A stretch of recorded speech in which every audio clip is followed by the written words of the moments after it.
Hello out there in YouTube land. It's me, Lauren Cadillac with Cadillac Law. I'm so glad you could make it today.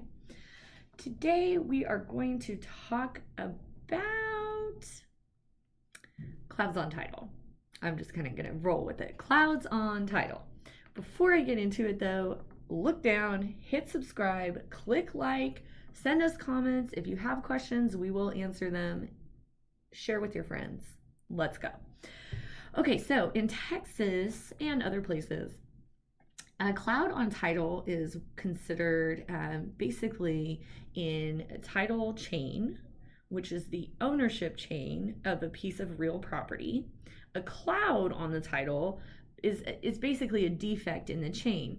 It's something that is preventing you from being able to use the real estate in a legal way. So you're not gonna be able to sell it, you're not gonna be able to encumber it, you're not gonna be able to do the things owners can do because there's a cloud.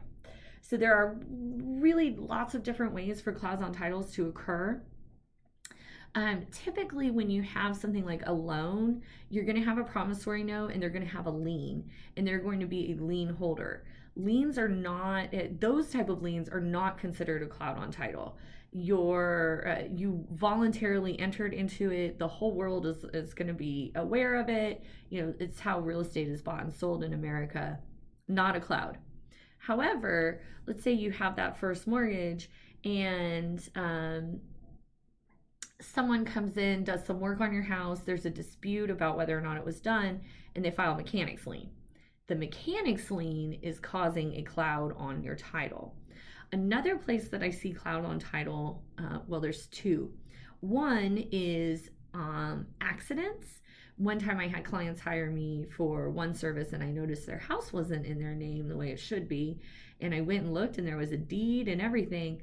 Well, it turns out the deed was recorded on the wrong property. So, oops.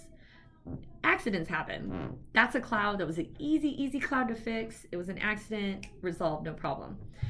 But people can record on your property without any like real exercise of prerequisites. So basically, you know, I could just write a deed and go record it, and that's that. That would create a cloud on the title.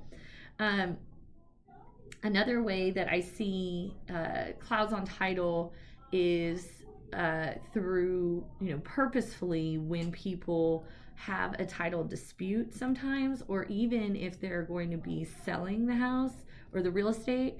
I have seen some buyers do this notice of contract on real estate and they record it in the real property records. It's not even a document that is considered valid in Texas. It's like not even a thing, right? Like it's like recording a piece of blue paper, right? It's meaningless, but it causes a cloud on title. And if it's there, a title insurance is not going to let you, or a title company is not going to insure your property, so you're not going to be able to sell it.